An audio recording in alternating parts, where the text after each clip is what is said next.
تو آخری رات ڈبے بدل دیے. آج وہ عمران نیازی وہ جو اس وقت فوجیوں کے قدموں میں بیٹھتا تھا، آج پاکستان کے حوالے سے آج مجیب الرحمان اور دوسروں کا مقابلہ کرتا ہے.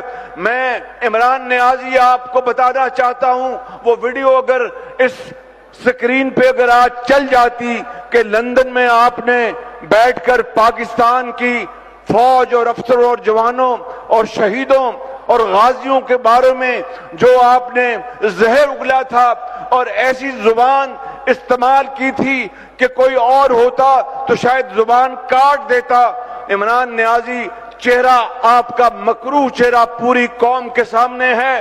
میں اس بات پہ ختم کرنا چاہتا ہوں کہ ہم پاکستان کے لیے نواز شریف کی قیادت میں دن رات کام کریں گے. آج عمران نیازی تم پاکستانی فوج کو بدنام کرتے ہو، ان کے خاندانوں کو بدنام کرتے ہو، ویڈیو چلواتے ہو. یہ کون لوگ ہیں جنہوں نے اپنے بچوں کو یتیم کر دیا مگر لاکھوں بچوں کو یتیم ہونے سے بچا لیا؟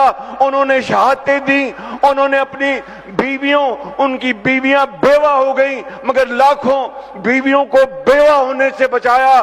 انہوں نے اپنے ہاتھوں سے قیادت کے لیے ملک کے لیے قربانیاں دی. آج تم ان کے خلاف زہر اگلتے ہو. میں یہ کہتا ہوں عدلیہ سے، عدالت عظمیٰ سے کہ مہربانی کر کے آپ پاکستانی ہیں، جج ہیں، قاضی ہیں، اگر پاکستان کے اندر ترقی اور خوشحالی دوبارہ واپس نہ آئی تو نہ پھر کوئی جج ہوگا، نہ کوئی سیاستدان ہوگا، نہ کوئی اور ہوگا. کیا آپ یہ چاہتے ہیں؟ مجھے یقین ہے کہ یہ ججز ان میں سے اکثریت ایسی ہے جو کہ پاکستانی ہے، پاکستانی سوچ رکھتی ہے، پاکستان کی ترقی اور خوشحالی کے لیے پوری طرح متفق ہے.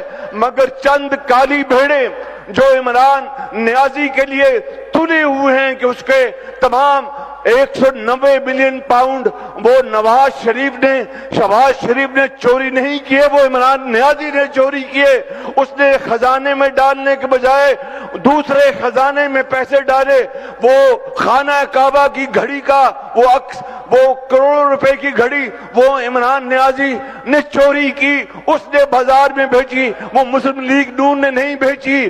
وہ اسی طرح وہ زمین جو دوسروں سے لی وہ مسلم لیگ کے لوگوں نے نہیں لی، وہ عمران نیازی نے لی. آج میں ان ججز کی خدمت میں یہ بات بڑے ادب سے عرض کرنا چاہتا ہوں کہ نواز شریف کے زمانے میں تو کئی سال ضمانتیں نہیں ہوتی تھی. آج دن رات یہ مشورے ہوتے ہیں کہ کس طرح اس کو ضمانت پر رہا کر کے اس کے تمام جرائم ختم کر دیے جائیں. میں آج کہنا چاہتا ہوں عمران نیازی تمہاری یہ تمام سازشیں ناکام ہوں گی. 25 کروڑ عوام انشاءاللہ تمہاری سازشوں کو اپنے پاؤں سے رون دیں گے، کچل دیں گے، پاکستان کو عظیم بنائیں گے.